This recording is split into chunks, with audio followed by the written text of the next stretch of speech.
Selamat datang kembali di channel YouTube Berita Kita Terkini. Pada kesempatan ini kami hendak memberitakan tentang temuan dugaan korupsi program Bansos Pemprov DKI tahun 2020 senilai Rp285 triliun.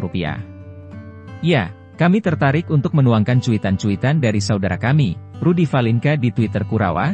Semoga yang berkaitan dengan hal ini bisa berusaha membenahi semua ini. Hasil audit forensik Ernst & Young yang belum dibuka ke publik nih. Karena data-datanya ngeri-ngeri sedap, likes dulu yang banyak ya biar semangat ah.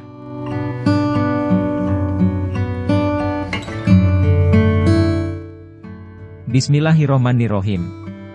Kita mulai ya, Bansos DKI tahun 2020 yang lalu. Semua berawal dari info whistleblower yang mengabarkan adanya penimbunan beras Bansos milik Perumda Pasar Jaya tahun anggaran 2020 yang masih tersimpan di gudang sewaan di Pulau Gadung. Biar mantap, kita flashback dulu latar belakang Bansos DKI tahun 2020 untuk penanggulangan dampak COVID-19 yang terjadi di Jakarta yang diambil dari APBD DKI senilai Rp365 triliun dalam bentuk paket sembako.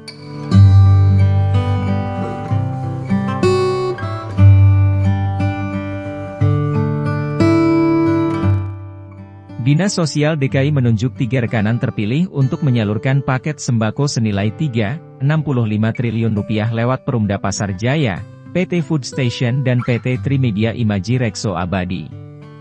Di mana porsi terbesar diberikan kepada Perumda Pasar Jaya senilai Rp285 triliun. Mengapa? Nah, tidak ada alasan spesifik mengapa Dinsos DKI memberikan porsi yang sangat besar kepada Pasar Jaya. Apakah karena status perusahaan yang masih perusahaan umum, sehingga lebih mudah untuk administrasi cawe-cewenya? Nanti akan kita lihat di penjelasan selanjutnya ya.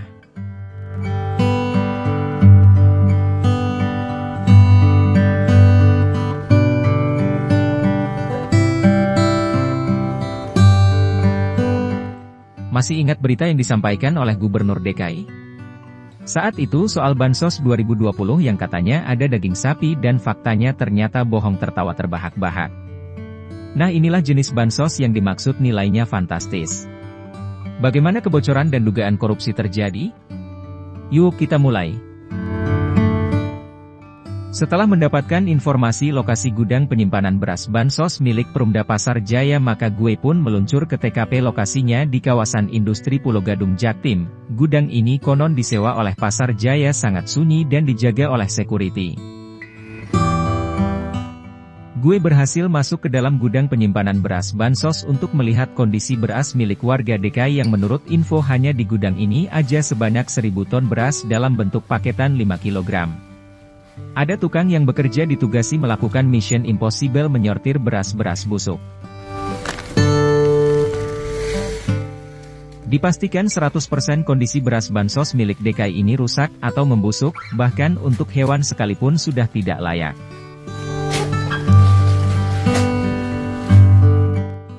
Jamur kuning hingga menghitam jika kita buka karung-karung yang ditumpuk ini.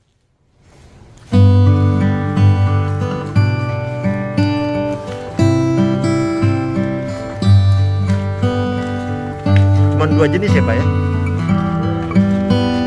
Ada juga yang lain ya?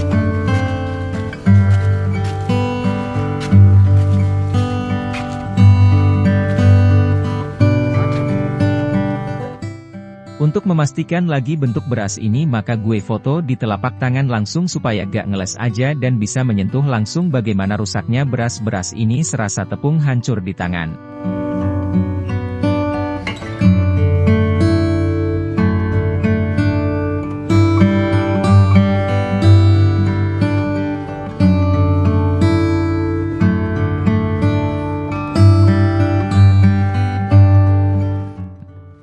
Sesuai dengan mata anggaran Bansos COVID 2020 seharusnya beras-beras ini disalurkan sepenuhnya kepada warga DKI di tahun 2020 hingga 2021 yang lalu. Sampai sekarang kita masih heran mengapa dibiarkan ditumpuk di gudang sewaan seperti ini. Tidak habis pikir dengan kondisi seperti ini. Setelah melihat kondisi fisik beras Bansos, gue menemukan dokumen-dokumen berharga terkait pengadaan Bansos Perumda Pasar Jaya ini. Semua bersumber dari hasil forensik audit yang dilakukan oleh Ernst yang terkait pelaksanaan bansos ini, karena forensik pasti datanya detail.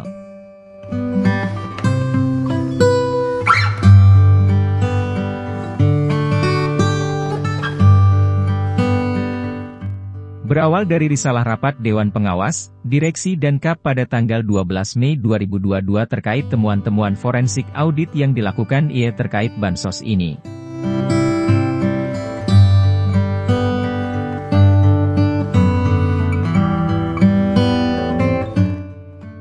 Dari sinilah gue temukan data-data rahasia yang selama ini diamankan, baik lewat media-media maupun aparat penegak hukum.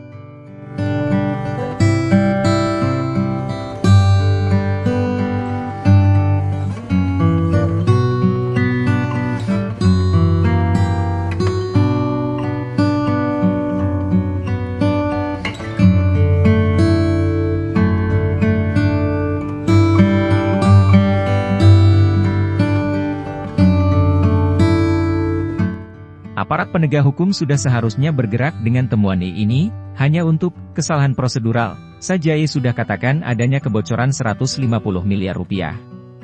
Ingat ini baru temuan prosedural, lalu bagaimana dengan temuan operasionalnya? Wah, ini yang paling ngeri-ngeri sedap.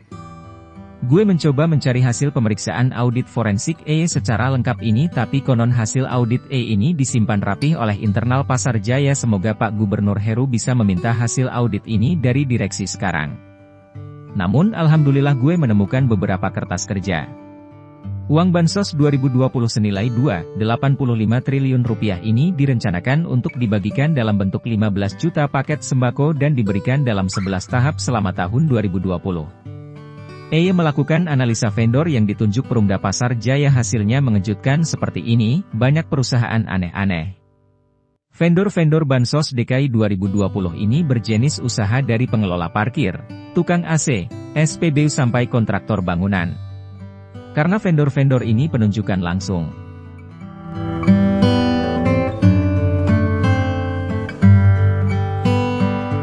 Yang ngeri siapa dibalik nama-nama vendor ini, ada datanya semua nih. Berikut nama-nama supplier beras Bansos DKI hasil tracing KAP lengkap mulai dari relawan Anies, anggota DPRD dari parpol pengusungnya hingga bohir swasta.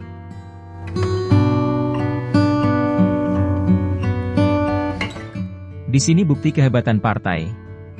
Nama anggota mereka clean and clear. Ini baru sampai tahap 6. Gak usah heran begitu indahnya kalau mendukung gubernur saat itu. Makanya mereka begitu loyal karena jatah terjaga. Jatah paket berjuta-juta diadakan dan disalurkan ke siapa belum begitu jelas. Untuk pembahasan detail-detail namanya silahkan diskusi.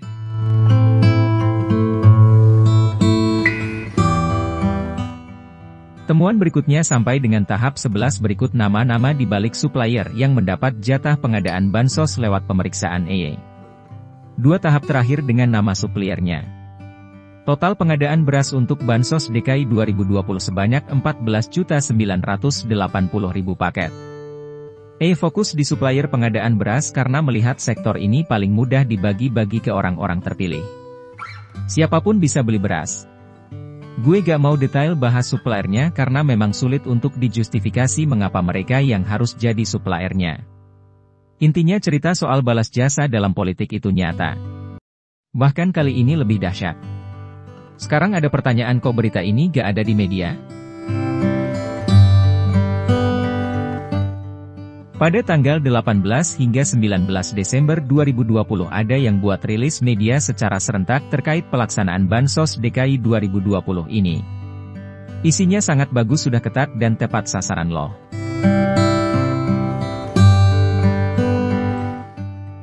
Jagokan mereka kalau urusan media. Bagaimana dengan Bapak, lagi-lagi cuma memantau aja kalau urusan DKI.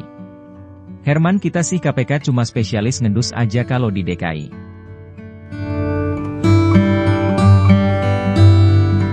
Alih-alih memeriksa Bansos DKI 2020 malah yang ada KPK memberikan penghargaan kepada Dirut Pasar Jaya di tahun 2021.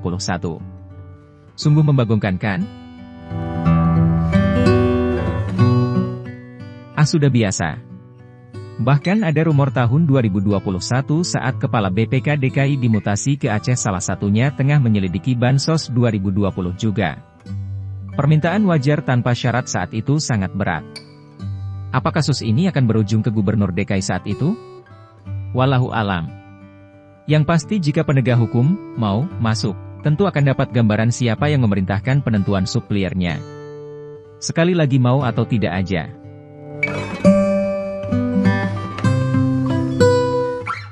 FYI aja Ketua Dewan Pengawas Pasar Jaya merangkap sebagai Ketua DPP Relawan Anies. Jadi you know lah. Kita sudahi cuitan Bansos DKI 2020 ini ya. Data-data detail auditnya masih lengkap karena kalau dibuka di sini bikin yang mendengarkan puyeng. Kita akan lihat apakah kasus ini akan naik ke penyidikan penegak hukum? Semoga Pak PJ Gubernur mau membacanya dan benahi semua. Ikuti terus berita-berita kami yang terupdate, terpercaya dari berbagai sumber, dengan cara klik subscribe dan juga loncengnya, agar Anda selalu mendapatkan notifikasi jika channel YouTube ini mengupload video berita terbaru.